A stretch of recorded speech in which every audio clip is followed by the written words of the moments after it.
बगलामुखी माता 10 महाविद्याओं में से एक है।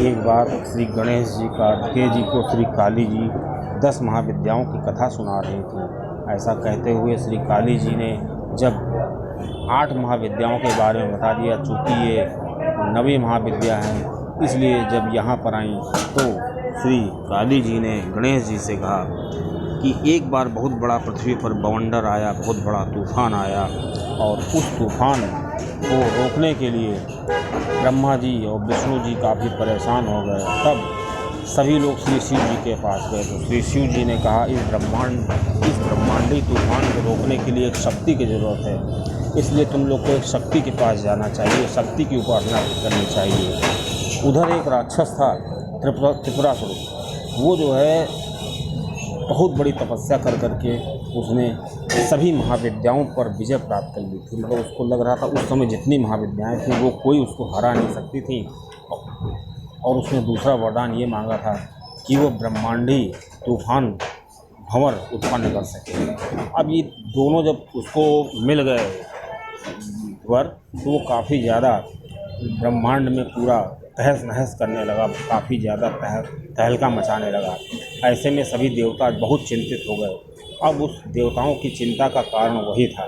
ऐसे में जो विष्णु जी थे उन्होंने त्रिपुरा सुंदरी माता की घोर तपस्या की, और त्रिपुरा माता के वक्ष स्थल से बगलामुखी माता का उद्गम हुआ। ऐसा श्री काली जी ने श्री गणेश जी और कार्तिकेय जी को बताया। अब जब श्री बगलामुखी माता उत्पन्न हुए, उन्होंने त्रिपुरासुर का वध कर दिया और त्रिपुरासुर अपने गंतव्य को प्राप्त कर गया।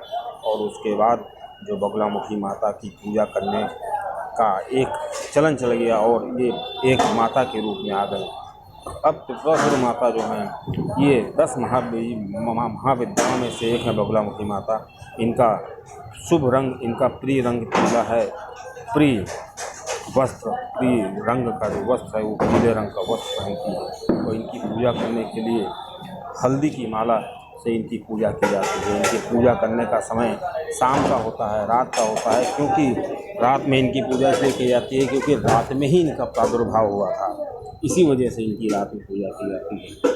अब बगलामुखी माता किन किन चीज़ों पर को कंट्रोल करती हैं, तो बगलामुखी माता के अंदर स्तंभन, मोहन और उच्चाटन की बहुत अच्छी क्षमता होती है। इसी प्रकार बगलामुखी माता ने त्रिपुरासुर का वध किया था। त्रिपुरासुर का वध करने के लिए पहले उन्होंने स्तंभन किया, मतलब उसकी जो सारी शक्तियाँ थीं वो रुक गई थी, एकदम समाप्त हो गई थी। अब उसने मोहन, श्री माता जी ने जब मोहन किया तो वो श्री माता पर मोहित हो गया। इस प्रकार जब माता को लगा कि ये बेकार होने वाला है, तो उन्होंने इसका उच्चाटन कर दिया, मतलब उसका वध कर दिया।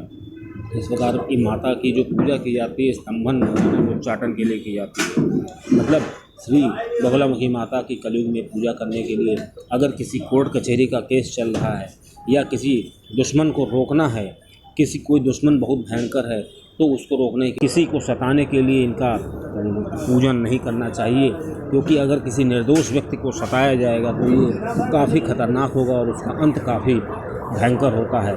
इस प्रकार अगर कोई निर्दोष व्यक्ति श्री माता के तंत्र की पूजा करना शुरू कर दे और माता के पूजन के लिए वो काफ़ी प्रयासरत रहे, तो वो अच्छों का विनाश कर सकता है, अच्छों के छक्के छुड़ा सकता है। इसलिए कब इस चीज़ से बचना चाहिए कि कहीं कोई आपके ऊपर बगलामुखी माता की शक्ति तो नहीं छोड़ रहा है, और इससे अपने आप को भी बचाया जा सकता है और दूसरों से भी बचा जा सकता है। कलयुग में चक्रों से बचने के लिए सबसे अच्छी विधि है श्री बगलामुखी माता की जो पूजन विधि है। श्री बगलामुखी माता के लिए पीले वस्त्र धारण कर करके पीला भोग लगाना चाहिए, पीला फूल, और हर चीज़ लगभग पीली होनी चाहिए। रात में 9 बजे इनका पूजन आरंभ किया जाता है और उसके बाद इनका हवन किया जाता है। अब दोस्तों, श्री बगलामुखी माता की जिस पर कृपा हो जाती है उसके सारे काम बनने लगते हैं। यहाँ तक कि जो कोर्ट कचहरी के काम हैं या किसी को रोकना है, किसी दुश्मन से बदला लेना है, किसी दुश्मन को बर्बाद करना है, और यहाँ तक कि श्री बगलामुखी माता से मोक्ष की भी प्राप्ति की जा सकती है और भोग की भी प्राप्ति की जा सकती है। ये दोनों तरह की माता शक्तियाँ देती हैं, क्योंकि ये सौम्य भी हैं और ये रौद्र रूप में भी आती हैं। और श्री बगुलामुखी माता की जो ये कथा है, और इस श्री बगुलामुखी माता का प्रादुर्भाव इसीलिए हुआ क्योंकि इनको ब्रह्मास्त्र की देवी माना जाता है, क्योंकि जो ब्रह्मास्त्र है उसी का ये रूप है। इनका एक नाम पीताम्बरा माता भी है और इनकी पीठ दतिया में है। और दोस्तों का श्री बगुलामुखी माता, इनका असली नाम बगलामुखी है, लेकिन धीरे धीरे नाम कहते कहते बगलामुखी पड़ गया।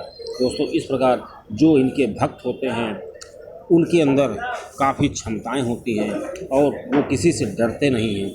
उनके अंदर ऐसी क्षमता होती है कि वो दुश्मन को कहीं भी रोक सकते हैं, कि जिस प्रकार दुश्मन उन पर अटैक कर रहा था उसकी बुद्धि को भ्रमित कर सकते हैं, उसके विचार को बंद कर सकते हैं। और उनके अंदर मोहन होता है, मतलब वो व्यक्ति जो होता है, जो आपका दुश्मन होगा, वो आपको देख करके बिल्कुल मोहित हो जाएगा और आप जो कहेंगे उसको सुनेगा और अगर अपनी बात को कह ही नहीं सकेगा, मतलब उसके विचार शून्य हो जाएंगे। इस प्रकार जब स्तंभन और मोहन हो जाता है तो आधी विजय तो दुश्मन पर वैसे ही प्राप्त हो जाती है। उसके बाद उच्चाटन करके उस दुष्ट का नाश किया जा सकता है, दुष्ट को विनाश किया जा सकता है और इससे किसी भी अच्छे खासे मनुष्य की बुद्धि को भ्रष्ट किया जा सकता है, बुद्धि को बदला जा सकता है। एक अच्छा खासा आदमी यहाँ तक कि वो सुसाइड करने पर भी मजबूर हो सकता है अगर ये शक्तियाँ उसके ऊपर लग जाएँ।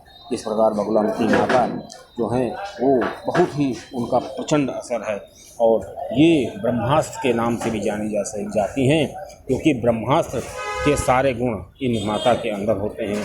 और चूँकि ब्रह्मास्त्र जो होता है वो ब्रह्मा जी का अस्त्र है, इस प्रकार श्री ब्रह्मा जी का ये अस्त्र समझ लीजिए। और इसी प्रकार श्री काली जी ने नवी माता का प्रादुर्भाव किया और इनकी जरूरत समझी। इस प्रकार जो 10 महाविद्याएं हैं, उन 10 महाविद्याओं में ये महत्वपूर्ण विद्याएं सबसे महत्वपूर्ण विद्या हैं और इनकी एक खास बात है कि ये 10 दिशाओं में अपना प्रभाव रखती हैं। इनके जो भक्त होते हैं ये अपने भक्तों की 10 दिशाओं में रक्षा करती हैं और इनके भक्त कभी भी अकाल मृत्यु को प्राप्त नहीं हो सकते, क्योंकि इनके भक्तों के अंदर एक अजीब सा तेज होता है और इन भक्तों के अंदर एक ऐसी शक्ति होती है जो माता के साथ हमेशा रहते हैं। और ये शक्तियाँ माता का सानिध्य दिलाती हैं, माता के साथ हमेशा रहती हैं।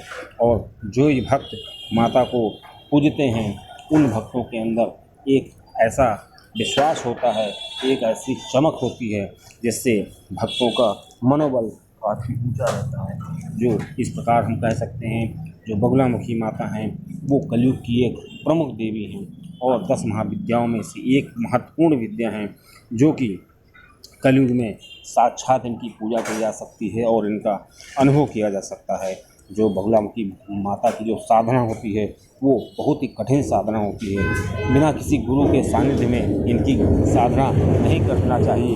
इनका मंत्र भी आप प्राप्त कर सकते हैं और इनके मंत्र का जाप कर सकते हैं और इनके मंत्र की साधना करके भक्त जो होता है अपने आप को धन्य कर सकता है। दोस्तों इस प्रकार आखिर में आपको ये बता दें कि श्री बगलामुखी माता कलयुग की साक्षात देवी हैं और इनको कलयुग में प्रसन्न करना बहुत ही आसान है और इनसे किसी भी तरह का भोग और योग, किसी भी तरह की मोक्ष, किसी भी तरह की जो हम प्राप्ति कर सकते हैं। भक्त जिस प्रकार भक्त के विचार होंगे उसी प्रकार माता जो है फल देती हैं। लेकिन बगलामुखी माता के लिए पूजा के लिए एक स्वच्छ जगह का चयन करना चाहिए, कहीं भी किसी भी प्रकार की गंदगी नहीं हो, जहाँ पर एकदम साफ़ सुथरी जगह हो वहाँ पर इनका पूजन करना चाहिए और इनका जो प्रसाद है वो वितरण करना चाहिए और इनका प्रसाद का सम्मान करना चाहिए। इस प्रकार हम कह सकते हैं कि जो बगलामुखी माता हैं ये सभी शक्तियों में सबसे श्रेष्ठ शक्ति हैं और कलयुग में सबसे ज़्यादा ये आनंद देने वाली हैं और कलयुग में सबसे ज़्यादा सानिध्य प्राप्त कराने वाली देवी हैं। इस प्रकार हम कह सकते हैं कि जो कलयुग की महादेवी हैं वो श्री बगलामुखी माता हैं और हमको बगलामुखी माता का पूजन करना चाहिए, बगलामुखी माता का सम्मान करना चाहिए और यहाँ तक कि हो सके कि बगलामुखी माता के मंदिर में जा कर के उनकी ऊर्जा को लेना चाहिए। समय समय पर ऐसा करना चाहिए। अगर किसी भक्त को किसी भी तरह का कोर्ट कचहरी का चक्कर लग रहा है या उसको किसी शत्रु के दबाव में आ रहा है या किसी ने उस पर कोई ऐसी क्रिया कर रखी है तो उस भक्त को इस माता की ज़रूर पूजा करनी चाहिए।